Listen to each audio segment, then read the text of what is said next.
गोविंद हरे मुरारी, हे नाथ नारायण वासुदेवा।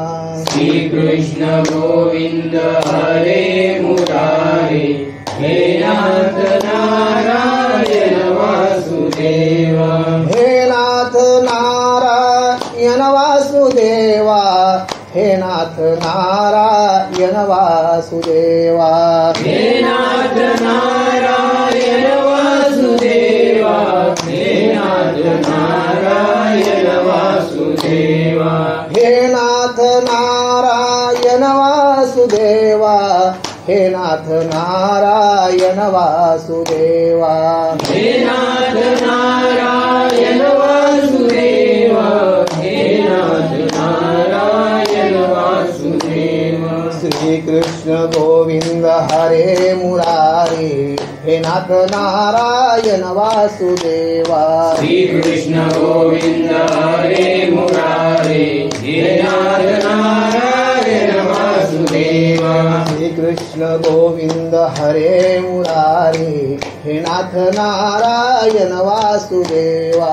श्री कृष्ण गोविंद हरे मुरारी, हे नाथ नारायण वासुदेवा। श्री कृष्ण गोविंद हरे मुरारी, हे नाथ नारायण वासुदेवा। श्री कृष्ण गोविंद हरे मुरारी, हे नाथ नारायण वासुदेवा। म्हणा श्री गणेशाय नमः, श्री सरस्वती नमः, श्री गुरुवे नमः, श्री सामदाशिवे नमः, श्री महादाताय नमः, श्री गुरुदेवाय नमः, श्री सीतारामचंद्राय नमः। पुंडरीकमला हरे विघ्नहारपति हर हर महादेव। सीताकांत स्मरण जय जय राम, जय जय रघुवीर समर्थ। श्री पंढरीनाथ महाराज की जय, भगवान गोपाल कृष्ण महाराज की जय, श्री देवी माते की जय, बजरंगबली की जय, बाबूदेव महाराज की जय, मर्यादा माते की जय, नामना देवी माते की जय, खरे महाराज की जय, सब संतन की जय।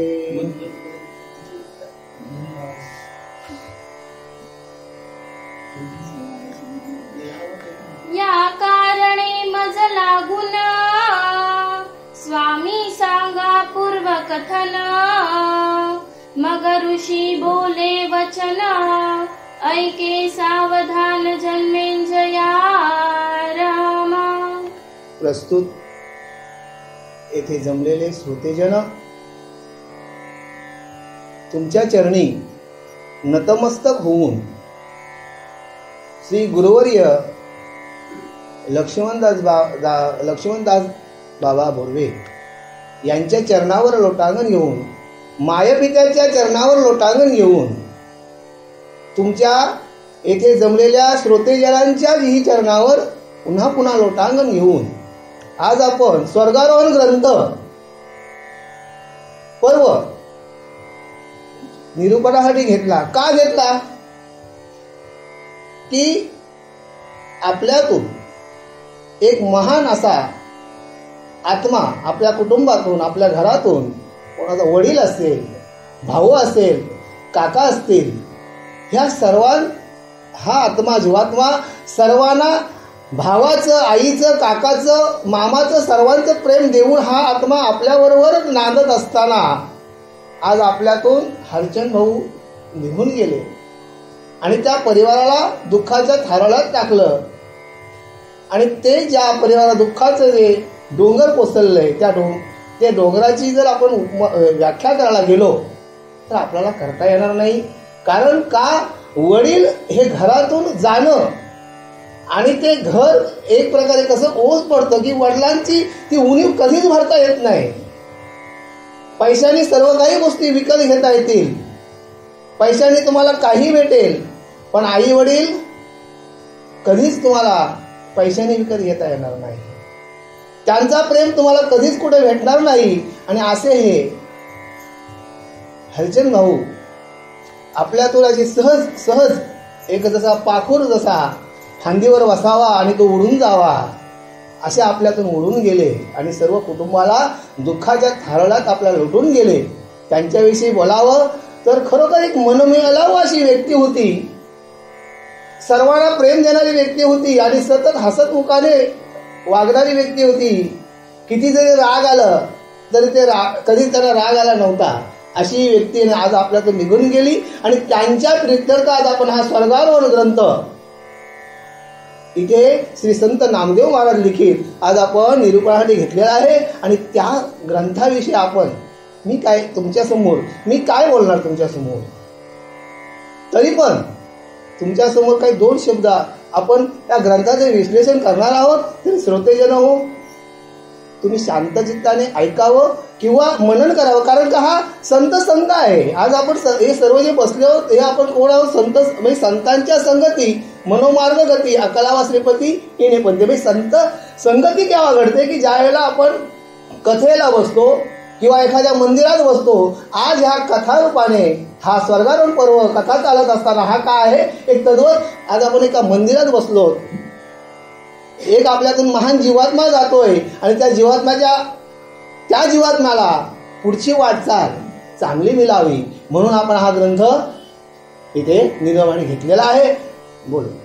श्रीरामाची सीता घेऊन गेला होता दशानन, तियेचे शुद्धी लागून राम पातला किष्किंधे.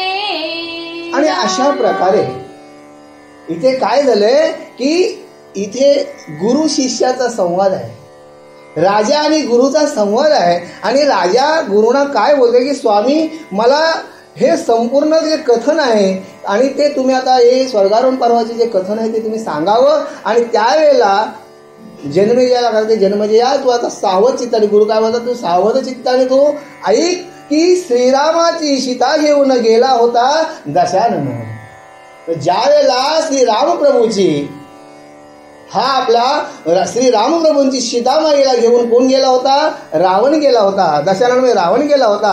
आणि तिच्या शुद्धी लागून म्हणजे तिच्या शोधासाठी रामप्रभूंना सहकार्य कोणाचं घ्यावं लागलं?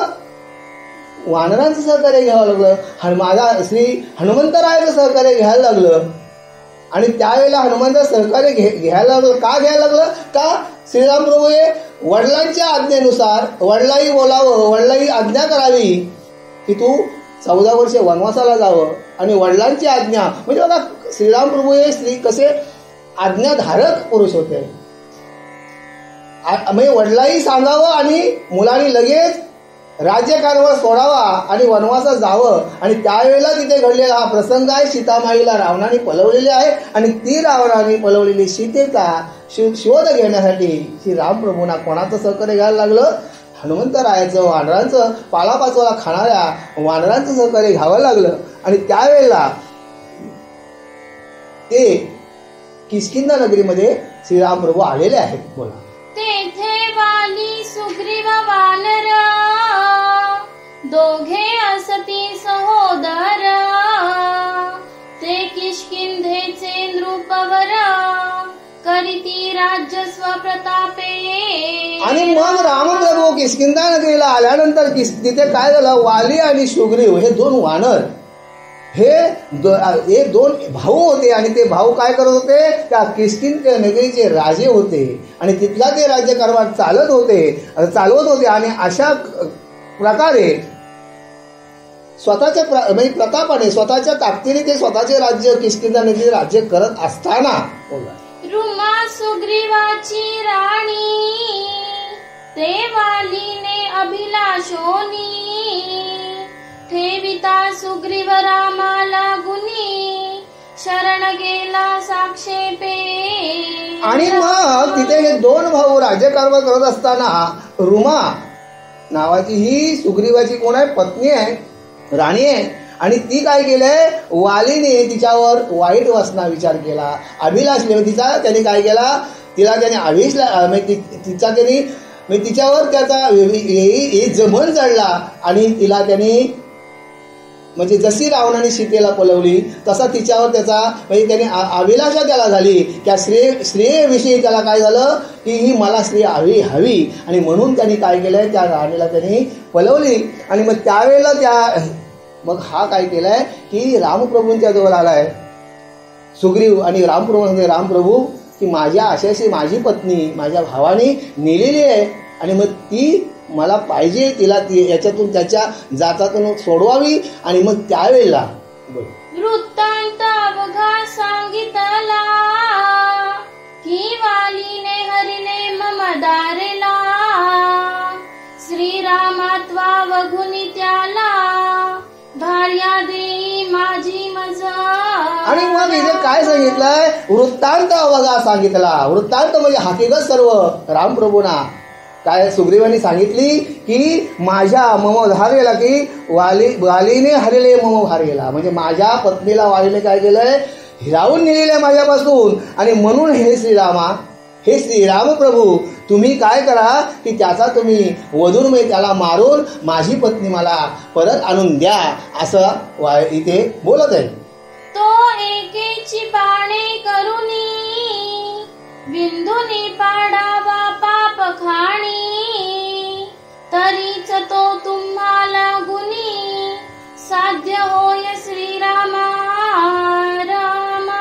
आणि मग इथे सुग्रीव काय सांगतोय की हे रामप्रभू, हे प्रभू की मी तुम्हाला एक सांगतो की एका बाणाने जर वालीला जर मारायचं असेल तर कसा मारायला लागेल की एकच बाणाने त्याला त्याचा शिरछेद करावा लागेल. आणि तो जर तुम्ही त्याला तसा केला तर त्याचा मरण आहे. अशा प्रकारे इथे सुग्रीव भगवंत श्री रामप्रभूंना सांगत आहेत. तो आणि कांते न मरे जाण, अवघड आहे त्याचे मरण, सात ताड उंच पूर्ण दुर्गा माझी आहे ती. आणि हे प्रभू राया, हे भगवंता की ते वालीचे जे मरण आहे ते कसं आहे की तो अन्य कोणाच्या हातातून तो मारणार नाही. या दुर्गामध्ये 7 ताडांची झाडं आहेत आणि ती ताडांची झाडं एका रेषेत येऊन ज्या वेळेला ती 7 ताडं एका बाणाने तोडली जातील, त्या झाडांचा छेदन केला जाईल, त्यावेळेला या वालीचा मरण होईल, असा इथे सुग्रीव भगवंताला सांगत आहे. ते एकेच बाणे करुणा जो वीर छेदिल संपूर्ण, त्याचे हाते वाळीचे मरण कथिले असे विधीने. आणि मग इथे सुग्रीव सांगतोय हे भगवंता की हे ब्रह्मदेवाने लिखित केलेलं आहे. काय लिखित केलेलं आहे की वालीचं मरण कसं आहे की 7 दुर्गामधील 7 ताडांना एका बाणाने जो वीर छेदील आणि त्याच वीराच्या हातून या वालीचं मरण आहे, असं ब्रह्मलिखित आहे, असं विधी लिखित आहे, असा इथे सुग्रीव भगवंताला श्रीराम प्रभूंना सांगत आहे. एवं ऐकता वचनासी राम गेला किष्किंधेसी, सीत चढवणी कोदंडासी बाण गुणासी लाविला. आणि अशा प्रकारे भगवंताने सुग्रीवाची सर्व हकीकत ऐकली. आणि मग भगवंत श्री रामप्रभू किष्किंधा नगरीला गेलेत. आणि किष्किंधा नगरीला गेल्यानंतर रामप्रभूने काय केलंय? धनुष्याला दोरी चढवली. आणि मग दोरी चढवल्यानंतर मग काय केलंय भगवंतानी? त्या धनुष्याला आता दोरी चढवल्यानंतर पुढे काय केलंय त्यांनी? त्या धनुष्याचा एक टोक काय केलंय? भगवंताने एक टोक जमिनीवर ठेवलेला आहे. आणि मग पुढे शेषावतार लक्ष्मण जाणो निया रघुनंदन, तयासी जवळ बोलावून ठाण मांडिले रघुनाथे. बघा मग काय केलंय भगवंताने? मग श्रीराम प्रभूने काय केलंय की आता श्रीराम प्रभू रामाचा हा विष्णूचा अवतार आहे आणि मग लक्ष्मणाचा जो अवतार कोणाचा आहे? शेषाचा आहे. आणि मग शेषाच्या डोक्यावर काय? पृथ्वी आहे. मग आता भगवंताने काय केलंय? धनुष्याला दोरी लावलेली आहे. आणि मग तिथे आता ते लक्ष्मणाला जवळ बोलावला आहे. आणि जवळ बोलावल्यानंतर एक बाणाचा जो टोक आहे तो त्यांनी जमिनीवर ठेवला. आणि मग जवळ बोलावून लक्ष्मणाला काय केलंय भगवंताने?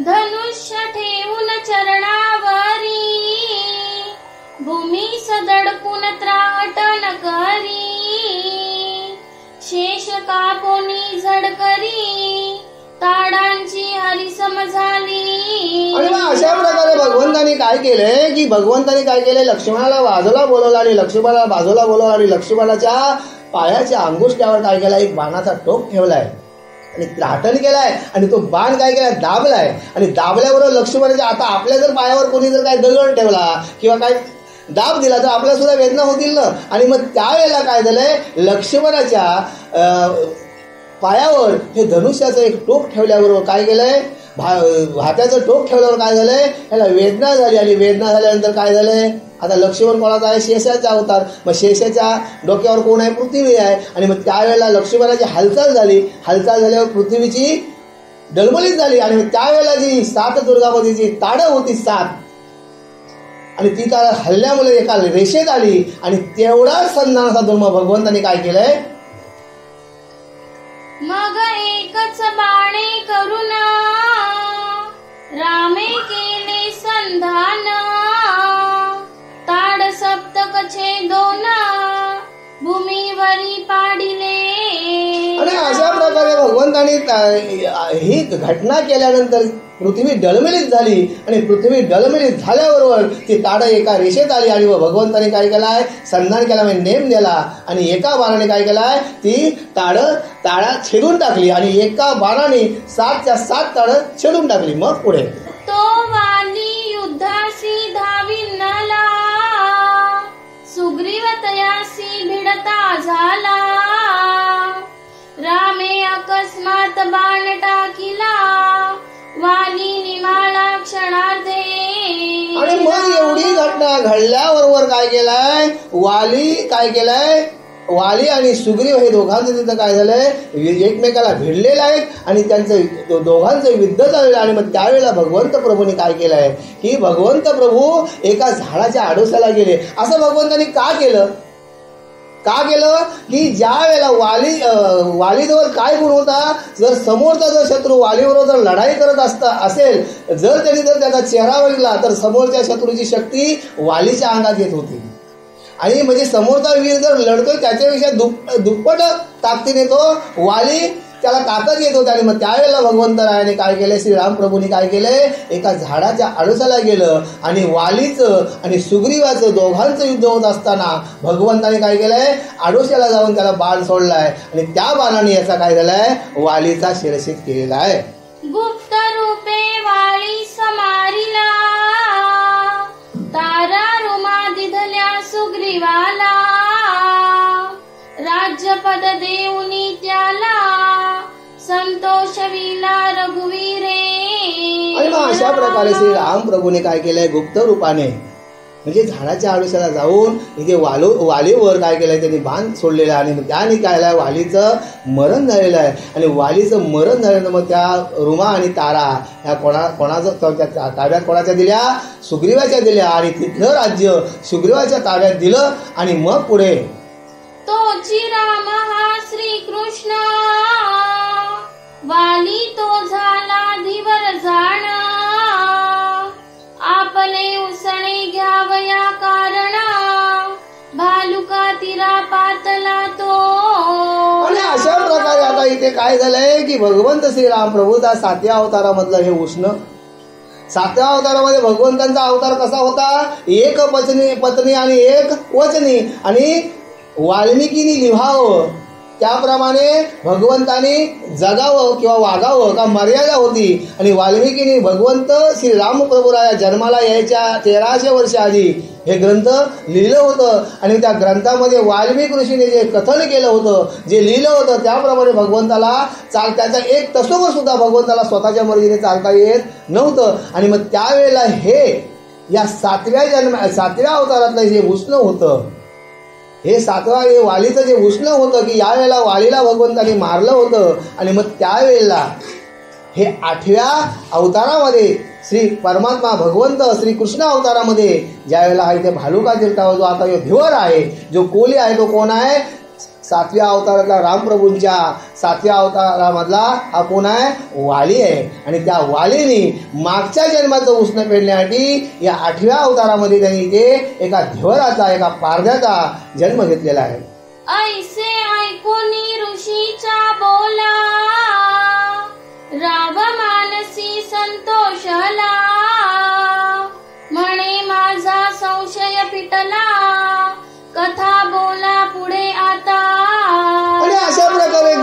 गुरुवर्याने राजाला ही कथा सांगितल्यानंतर ह्या राजाच्या मनातला काय झालं, मनाला शांती झाली की खरोखर की गुरुवर्या तुम्ही जे मला आता सांगितलं ते माझ्या मनामध्ये शंका वाटत होती की 7व्या अवतारामधला उसने फेडायला आलाय वाली, हे माझ्या मनाला पटत नव्हतं. पण आता गुरुवर्या तुम्ही मला स्पष्टीकरण तुम्ही सांगितलं, स्पष्ट करून तुम्ही मला सांगितलं तरी हे गुरुवर्या, राजाचा मन कसा शांत झाला आहे गुरुवर्या की खरोखर तुम्ही मला आज काय केला, धन्य केला. तुम्ही मला आज ही कथा सांगून माझ्या मनाला काय झालंय, शांती झालेली आहे, असा राजा बोलत आहे.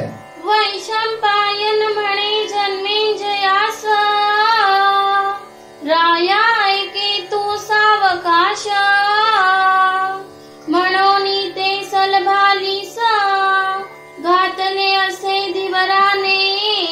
आणि मग इथे गुरुवर्य वैशंपाय जन्मेजयाला सांगतात, हे राजा की त्या मागच्या जन्मीचं जे उष्ण होतं आणि त्या आता इथे 8व्या अवतारामध्ये हा जो शिकारी जो आलाय, हा व्याज जो आलाय, त्याने काय केलंय की त्या मागच्या जन्मीचे जे उष्ण ते भालुका ते नदीमध्ये त्या माशाच्या जे पोटात मिळलेला जे सल होतं ते सल म्हणजे लोखंडाचा तुकडा, तो याने या बाणाला लावला आणि तोच बाण आज हा काय केलाय, भगवंताच्या निजधामात जाण्यासाठी हा कारणीभूत ठरलेला आहे, असे गुरुवर्य राजाला सांगत असताना मग ह्या नदीचे आत काठवटीचा फेस वाहत, दोहीकडेसी लागत, तो पान गवत झाले त्याचे.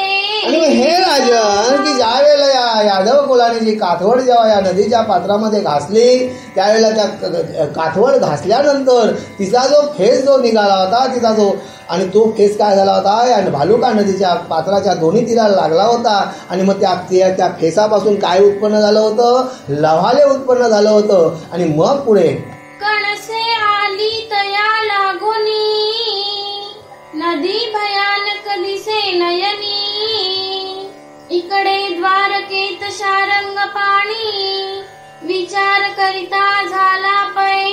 आणि अशा प्रकारे तो जो फेस लागला होता आणि तो फेस नदीच्या दोन्ही पात्राला जो फेस लागला होता त्याच्यापासून ते गवत निर्माण झालं होतं, लव्हाले निर्माण. आणि त्या लव्हाल्याला काय झालं, अशी मस्त अशी कणसं आली होती. आणि मग ती कणसं आल्यानंतर ते दोन्ही तीर कसे भरगच्च भरले होते आणि त्यावेळेला ते दोन्ही तीर कसं असं भयावह वाटत होते.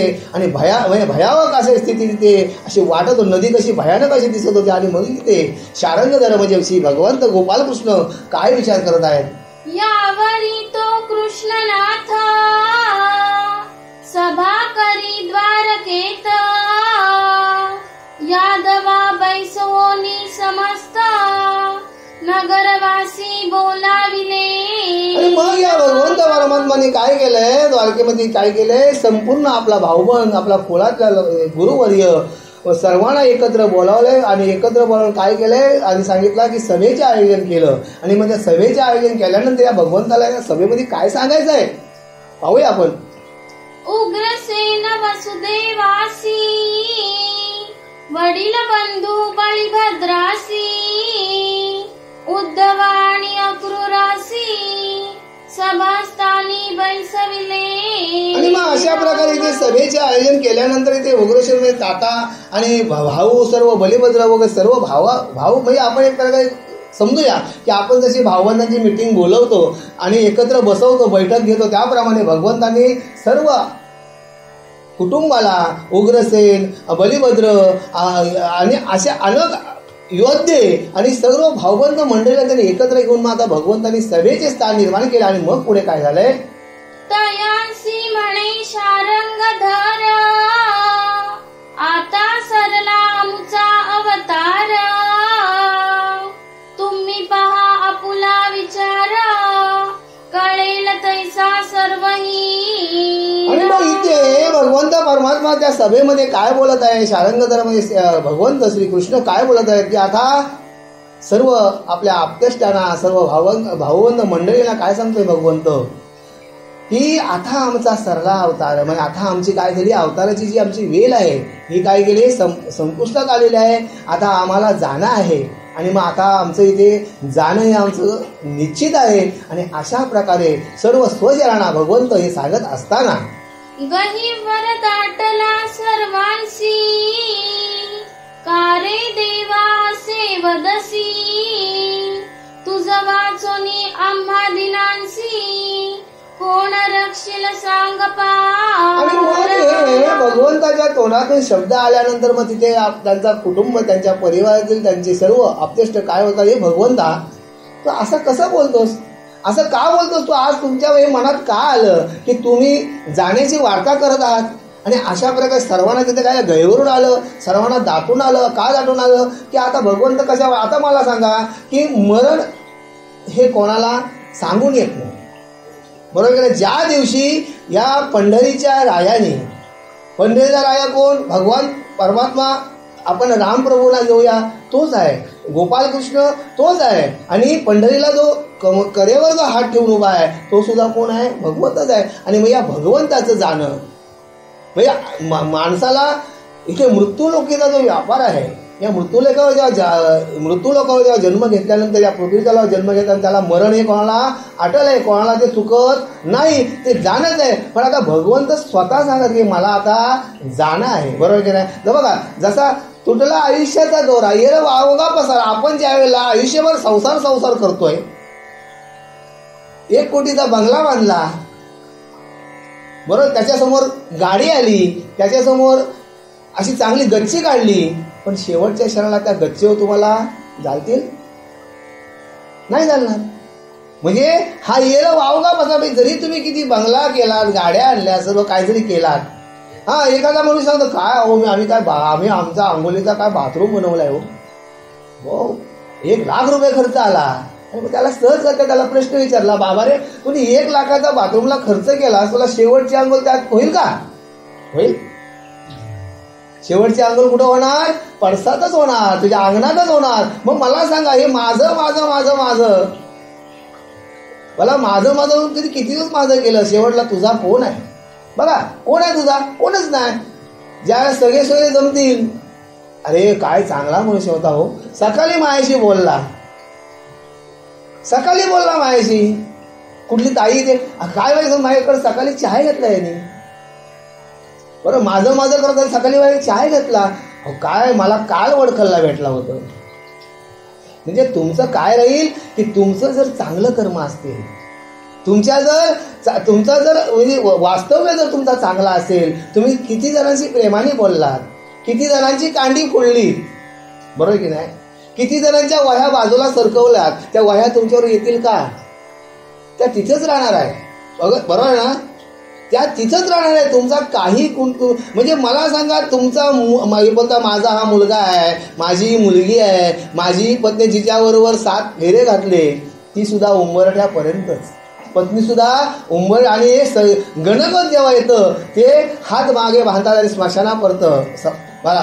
आणि मग तेव्हा ते काय बोलतात, काढा याचा झाला भूमिभार.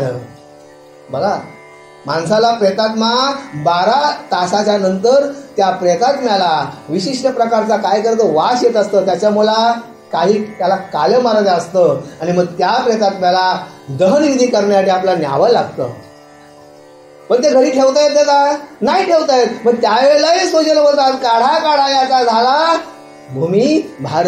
म्हणजे ते सुद्धा तुम्हाला घरात ठेवत मी, एवढा करोडो रुपयाचं ते घर बनवलात, त्या घरात सुद्धा ठेवत नाहीत. आणि कालांतराने 1000-2000 रुपयाची फोटो आणतात बनवून, त्याला 12 दिवस किंवा महिनाभर किंवा 2 महिने सतत हार येतं. आणि 1 वर्षानंतर नको राहू दे आता. म्हणजे मला सांगा, म्हणजे जन पळवर म्हणतील हाय, मी जाता राहील कार्य काय. बघा, लोक हे क्षणभर बोलतील, रे अमका तमका चांगला होता रे, गेला बिचारा. मग तुझं काय राहील, तू जाता राहील कार्य काय, की असं कार्य करून जा, अशी चांगली सत्कीर्ती करून जा, अशा संतांच्या संगतीत जा की तिने तुझा नाव राहील. त्यावेळेला तुझं आठवण काय, अरे बाबा हा जो चौथारा बांधला ना देवीचा, तो या माणसाने बांधला. म्हणजे का बांधला, म्हणजे तिथं तुझं नाव राहिलं.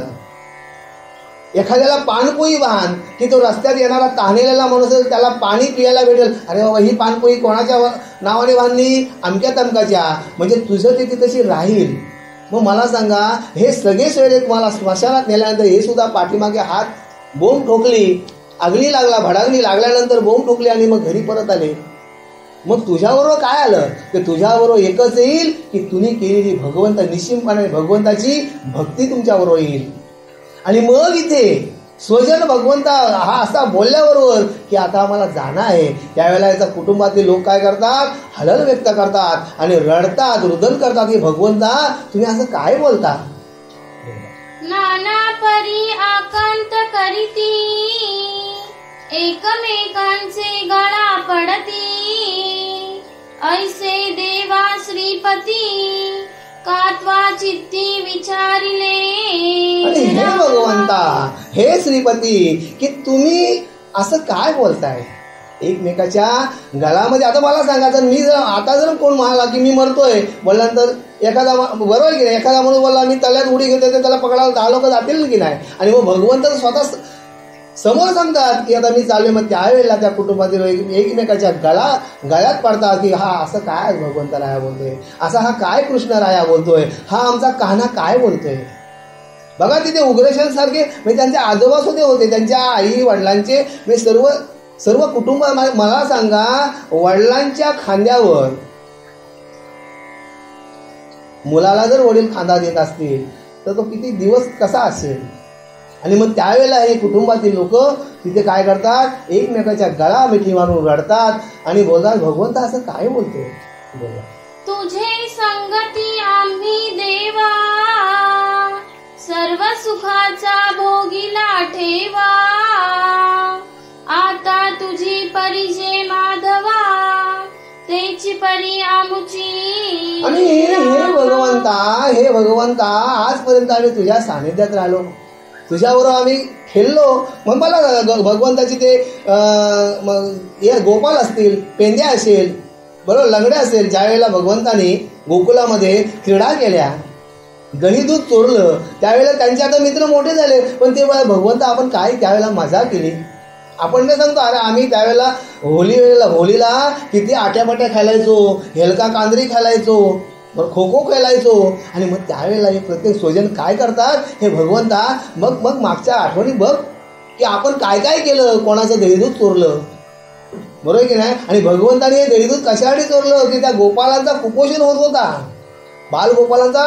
का त्यावेळेला त्यांचे आई वडील काय करायचे, संपूर्ण दहीदूध लोणी मथुरेला विकायला न्यायची. आणि मग ते याही कटकाळस्थान वाचायचं, सवगाड्यांना जमा करायचं आणि मग त्यांनी ते चोरायचं. आणि मग चोरल्यानंतर मग त्यांना ते आता आठवण पडत, अरे आपण त्यावेळेला अशी चोरी केली ना, आपण त्यावेळेला अशी त्या गवलणीची विंतीच्या नवऱ्याची आणि तिची दाढी बांधली ना भगवंता. मग प्रत्येकाला एकेकाला आठवण आली आणि प्रत्येक जण आठवण बोलते भगवंता आपण काय काय आपण मजा केली त्यावेळेला. आणि आज ते अशा वार्ता करतो तू जाण्याच्या, हे काय पटतच नाही आम्हाला. लक्षात आला, ते आम्हाला पटतच नाही भगवंता. आणि मग पुढे मग अक्रूरासी म्हणे श्रीपती, वसुदेव देवकी वृद्ध सती, त्यांसी घेऊन बद्रिकाश्रमाप्रती, सत्वर जावे आता त्वाराम. मग इथे काय झालंय, इथे आता अक्रूराला बोलावलाय आणि अक्रूराला भगवंत सांगतात की मी तर माझं जाणं निश्चित आहे, पण वसुदेव देवकी आई वडिलांना ही जी घटना पुढे घडणार आहे, ही आई वडिलांना उघड्या डोळ्याने पाहता येणार नाही रे अक्रूरा. मग तू काय कर, आता आई वडिलांना घेऊन तू काय कर, तू आता पुढे त्यांना बद्रिकाश्रमाला म्हणजे त्याला तीर्थाला तू घेऊन जा. म्हणजे त्यांच्या ही कानावर दुःखद वार्ता नको की आम्ही आता निजधामाला जाणार आहे. म्हणजे त्यांना ते बघता येणार नाही. मग मागाशी मी वाक्य बोलून गेलो की त्यांना ते बघता येणार नाही. आणि मग अक्रूराला तिथे तयार केला आणि सांगितला की तू आई बाबाला वसुदेव देवकीला इथून लवकरात लवकर घेऊन जा. ऐसे देव जेव्हा बोलिला, आकांत तेव्हा एकची जाहला, कलियुगासी उदय पावला, आणि उद्भवला ऋषी शाप. आणि मग इथे हा वाक्य बोलल्यानंतर वसुदेव देवकीला जेव्हा घेऊन जा अक्रूराला सांगितल्यावर तिथे काय झालंय, संपूर्ण आकांत पसरला. का आकांत पसरला की आता कलियुग उद्भवणार आहे. महाभारताच्या 29व्या अध्यायामध्ये महाभारताच्या 29व्या अध्यायामध्ये मार्तंड्याने सांगितले संपूर्ण भविष्य कलियुगाचं, की कलियुगामध्ये काय होणार आहे, की नारी नवऱ्याची सेवा करणार नाही, नवऱ्याला घरातली कामं करायला लावेल. मी थोडक्यात तुम्हाला सांगतोय की माणसं नीतिमत्ता टाकतील. एखाद्याची दिलेली वस्तू तो सहजगत्या बोलेल, तुम्ही कधी आम्हाला दिली. मार्तंड्याने जेव्हा सांगितलं हे कथानक, जेव्हा महाभारताच्या 29व्या अध्यायामध्ये मार्तंड आख्यान आलेलं आहे आणि त्याच्यामध्ये कलीचा संपूर्ण त्यांनी भविष्य सांगलंय कलियुगाचा, की कलियुगामध्ये सर्वत्र अनाचार मांडेल, माणसं म्हणजे शेती सुद्धा, धरणी सुद्धा पीक सोडील, पाऊस सुद्धा अवेली पडेल, बरोबर की नाही. आणि नारी स्वतःचा जो आचरण जे आहे ते विसरेल आणि स्वतःच्या मनाने स्वैर वागेल. मुलं आई वडिलांना नको ते शब्द बोलतील, त्यांची सेवा करणार नाहीत, आई वडिलांकडून ती घरातील कामं करून घेतील.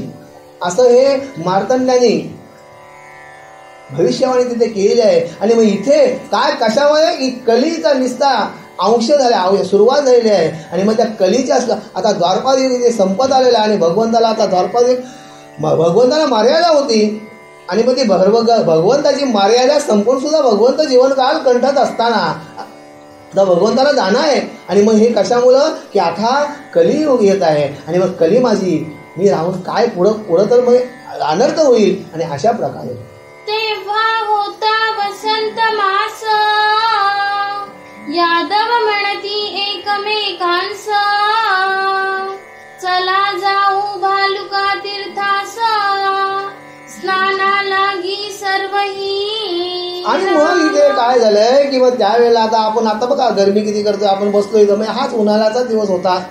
वसंत म्हणजे पावसा पुढं पाऊस येणार आहे असे काही 15-20 दिवस पावसाला होते. आणि मग त्यावेळेला गरमीचा वातावरण पुढे असताना मग तिथे काय झालंय की ती भालुका तीर्थ म्हणजे नदी जी आहे त्या नदीवर काय करूया आपण, गरमी जास्त होते म्हणून आता काय करूया की तिथे आपण त्या नदीवर जाऊया आणि मग तिथे आपण थोडीशी मऊ मस्ती करूया. आणि अशा प्रकारे सर्व आप्तेष्ट हे यादव कुलातले लोक तिथे जाण्यासाठी निघाले.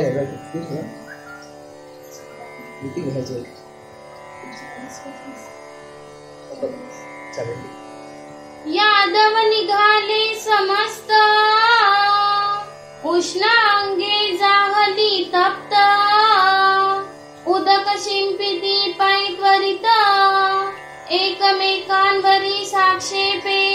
आणि मग हे सर्व यादव कुलातील सर्व मुलं सर्व परिवार तिथे निघलेला आहे. कशासाठी त्या नदीच्या पात्रामध्ये कशा उष्णता आहे, गरमी होते म्हणून आपण बघा की गरमी झाली की आपण नदीवर जातो पोहायला, तलावावर पोहायला जातो. आणि अशा प्रकारे ते निघाले आणि मग ते काय करतात, मस्ती म्हणून एकमेकाच्या अंगावर काय करतात, पाणी उडवतात. आता मी तुमच्या उडवला तर दुसरा कोण असं करणं, एकमेकाची मस्ती चाललेली आहे आणि एकमेकाच्या अंगावर पाणी उडवतात. तिचा काय झालंय, खेळ चाललाय. आणि मग पुढे काय झालंय, आरोळ्या मारिती भयंकर, मद्यपाने जाहले क्रूर, पान गवते तोडोनी सत्वर, युद्धा लागी प्रवर्तले.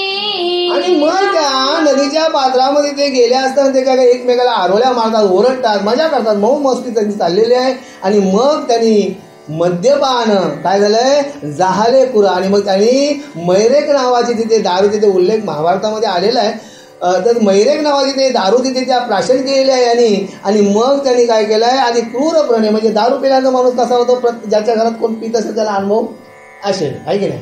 आणि मग ते काय केलंय की ते त्यांच्यामध्ये क्रूरता आली. आणि मग त्यांनी काय केलं, ते पानगवत जे होतं ते कोण हातात उपटतोय आणि एकमेकाच्या काय करतोय, तोडतोय. आणि मग ते एकमेकाच्या म्हणजे तोडलंय. आता एक प्रकारचे बघा भांडण त्यांचं झालंय आणि त्या भांडणातून त्या गेलंय माराला काठ्या नाही. मग त्याने काठ्यात काय केलं, तिथं पानगवत तिथं उपटलंय. आणि मग पानगवताचे काय झालंय, ते युद्धासाठी प्रवर्तले. आणि मग त्यांच्या मनातून एक प्रकारचे कसे आले की राग आला आणि एकमेकावर राग आला आणि मग क्रोध आला. आणि मग त्या क्रोधातून काय उत्पन्न झालं, एक प्रकारचं यांचं आता हे युद्ध करतील का काय अशी तयारी इथे झालेली आहे. भूल पडली सकळांसी, पाने मारिती एकमेकांसी, तेणे दुखंड केले धडशिरासी, 56 कोटीसी नाश झाला. आणि मग इथे आता बघा भगवंताची कृष्ण सख्याची लीला होती आणि मग भूल पडली सर्वांशी.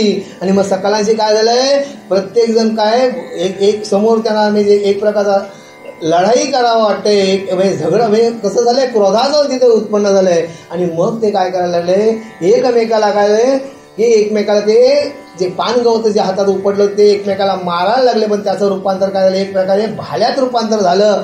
आणि मग ते काय केलं, त्या अंगावर जेव्हा मारायला लागलं त्यावेळेला त्या पानगवत मारल्यानंतर त्या शरीराचे काय तुकडे व्हायला लागले.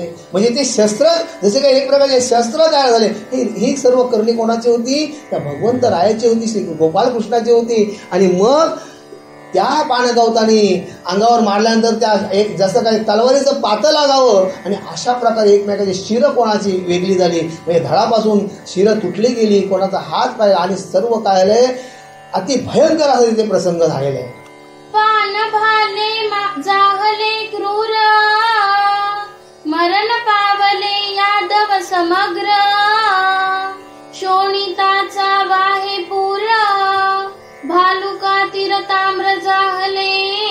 आणि अशा प्रकारे ते पानगवताचं रूपांतर शस्त्रात झालं, शस्त्रात म्हणजे भाल्यात झालं. आणि असं करताना काय झालंय, 56 कोटी यादव कुलाचा तिथे काय झालाय, एका क्षणात तिथे नाश झालाय. आणि मग इथे काय झालंय, 56 कोटी मरण पावले आणि यादव समग्र आणि शोणिताचा चालला पुढं. शोणित म्हणजे रक्ताचा असा जसं काही एक प्रकारचा पाठ वाहतोय, नदी वाहते असं काय तिथे वाटत होतं. आणि अशी ती तिथली घटना होती. आता ग्रंथकर्ता नामदेव महाराज आपल्याला लेखन करून सांगितलं, खरोखर म्हणजे आपल्या समाजासाठी काय हवं, कथानक कसं हवं हे संतांनाच माहिती होतं. तर आपण बोलतो ना, संत येते घरा तोची दिवाळी दसरा. एखादा घरी जरी आपल्या पाहुणा आला तर त्याने तिच्या मुलांना वाटतं आता मला काहीतरी चांगलं खाऊ भेटेल. मग भगवंत जर घरी आला तर काही प्रश्नच नाही ना. म्हणून आपण प्रत्येकाने पाहुण्यात सुद्धा भगवंत पाहायला हवं, पण पाहुणा पण त्या भगवंताच्या पात्रतेचा असावा, बरोबर की नाही, निश्चित पाहुणा नाही. आणि मग आज भगवंताने लीला केली. आता यादव भगवंत का लीला केली भगवंतांनी, की भगवंताच्या सानिध्यात राहून त्यांच्या परिवारातले लोक की ते एक प्रकारे देवरूपच झालं होतं. पण ते मैरक नावाची मदिरा घेत होतं. मग आता हे मैरक नावाची मदिरा घेत यानं जर जिवंत ठेवलं, भगवंताला ज्ञान होतं की यानं जर मी जिवंत ठेवलं तर हे समाजाला पुढे काय होतील, घातक ठरतील, माझ्यापेक्षा प्रबल होतील. म्हणून भगवंताने हे केलेलं आहे. 56 कोटी यादवांसी, संहार झाला परियेसी, तेची वार्ता श्रीकृष्णासी, श्रुत जाहली दूत मुखे. आणि अशा प्रकारे 56 कोटी यादवांची हत्या, संहार झाला. आणि मग हा संहार झाल्यानंतर हे ऐक, हे राजे ऐक, गुरुवर हे राजा ऐक, पण त्याची वार्ता आणि ही जी घडलेली जी घटना आहे, ही हकीकत आहे, ही दूताने काय केले, भगवंताला कथन केली, भगवंताला सांगितली. आणि कृपा आणि भगवंताला दूतामुखाने काय केले, भगवंताला श्रुत झाले, मी समजली. आणि मग पुढे काय झालंय की भालुका तीर्था प्रत, यादव निमाले पै समस्त, हा भोगला असे त्वरित, शाप ऋषीचा आम्हा ते राम. आणि अशा प्रकारे ते भालुका तीर्थामध्ये यांची जी काही आजपर्यंत जी घटना घडली की यादव निमाले समजतं. मग यादव कुलांचं काय झालं, मरण पावलं. आणि का मरण पावलं ते, की हा भोवला असे ऋषीचा शाप. बघा संत वचन कधी पण जर एखादा मोठा माणूस जर सांगत असेल की बाबा रे तू जाऊ नकोस, तर खरोखर ऐकायला पाहिजे. आणि इथे तर या यादव कुलाने काय केली, ऋषीची चेष्टा केली होती. आणि त्यावेळेला ऋषीने शाप दिला होता की तुझ्या ज्या पोटात जे काय आहे त्याच्याने तुझ्या कुलाचा काय क्षय होणार आहे. आणि मग इथे ऋषी शाप काय झालाय, सत्य झाला. लक्षात आला ग्रंथकर्ता, इथे ऋषीशाप म्हणजे सत्य झाला. आणि याच्याने काय झालंय, समस्त यादव कुलांचा नाश झालेला आहे. मग तेथे जाऊनी अनंत, मना माझी विस्मय मानित, दुःखे होऊनिया मूर्छित, धरणीवरी पडियेला. आणि मग ही दूताने भगवंताला हकीकत श्रुत केल्यानंतर तिथे भगवंत स्वतः गेलेले आहेत. मनामध्ये थोडासा विस्मित झाला, आश्चर्याचा धक्का बसला की आपण काय विचार केला होता की यादवांना इथे ठेवायचंच नाही, पण सहजगत्या यादव आता इथे काय केलंय निघाले. पण आता मला सांगा, आपल्या परिवारातला मी आहे, आपण आता जर आपण सर्व एकत्र बसलोय, जर मला माहिती आहे मीच केले कारस्थान, पण जर मी जर सांगायला तर सर्व मला लोक दोषी ठरतील. मग आता मला काय करायला पाहिजे, काहीतरी नटनाट्य करायला पाहिजे. आणि मग भगवंत मनातून हसलाय. आता बघा एक गीतेमध्ये वाक्य गेलाय, चाले शरीर कोणाचे सत्य, कोण बोलवितो वेद वार्ता. मग मला सांगा, शरीर हे चालते कोणाच्या सत्तेने, भगवंताच्या. मग आजपर्यंत यादव कुळाला जो चालवत होता कोण होता, भगवंत. आणि तारिता आणि मारिता, मग तारणारा पण तोच आहे आणि मारणारा पण तोच आहे, बरोबर आहे. कुरुक्षेत्रावर अर्जुनाला उपदेश करताना तारिता आणि मारिता, मज बाजूनी कोण उद्धरिता, माझ्याशिवाय कोण उद्धरणार आहे का. मग अर्जुना घे बाण आणि कर शे समस्त कौरवांचा. मग अशा प्रकारे भगवंताला मनातून हसं येतंय. पण हसलो तर काय बोलतील की आम्ही एवढं मिळून हा देव हसतोय, बरोबर आहे की नाही, बरोबर. आणि मग भगवंताने काय केलंय, आता पुढे काय केलंय भगवंताने, लौकिका माझी ऐसे दाविले की हरिसी यादवांचे दुःख झाले, म्हणून मूर्छेचे निश घेतले, शयन केले वडाखाली. बघा इथे काय सांगितलं की लौकिका माझी म्हणजे लोकांना दिसण्यासाठी. बघा एखादी आपल्या घरातली सुद्धा एक चांगली व्यक्ती जाते आणि त्यावेळेला आपल्या एक नात्यातली एक चांगली माणसं येतात आणि मग ती तल्यावरूनच बोंबलत येतात, बाबा असा होताच रे, माझ्या पुतण्या असा होता. रडू येत नाही का, टाळेल असतो डोक्यावर. तुम्हाला मला समजत नाही ही रडतंय का बोंबलत हे समजत नाही, पण हे समाजाला दाखवता आलं पाहिजे, समाजाला कळलं पाहिजे ही रडत आली म्हणून. मग भगवंतानी पण हेच केलंय की जर मी यांना दुःख दाखवलं तर मला काय बोलतील, माझ्यावर दोष ठेवतील. आणि मग भगवंतानी काय केलंय की माझ्यावर दोष ठेवू नये म्हणून भगवंतानी सहजगत्या दुःखाचा काय केलाय, इथे एक आम्हीच दाखवलाय की मला सुद्धा एवढं दुःख झालंय, मला सुद्धा माझ्या स्वजन मेल्याचं मला सुद्धा गांभीर्याने दुःख झालंय. असं भगवंतानी फक्त काय केलंय, नटनाट्य केलेलं आहे.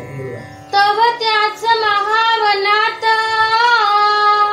कोळी पारदासे पाहता, तो पद्म चमकले देखता, वामचरणी हरीच्या. आणि मग यांनी भगवंताने हे नटनाट्य केलं आणि मग जाऊन काय केलंय, एका वडाच्या झाडाखाली मूर्छित आल्याचा सोंग घेतलाय आणि त्या वडाच्या झाडाखाली ते पोळलेले आहेत.